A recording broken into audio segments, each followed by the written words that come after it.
Joo, joulupukki tässä kävi vielä Hervannassa kattelemassa.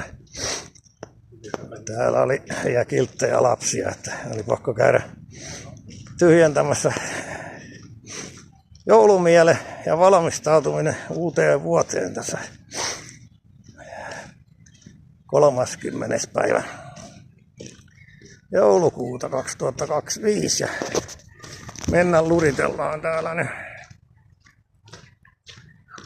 Mennään täältä kohti Poroa, katsotaan nyt onko sudet syönyt vai onko vielä tallella, mutta kiitoksia tilaajille jouluna 2025 ja pukki jatkaa matkaa ja on toki käytettävissä satoi tai paistaa ympäri vuoden.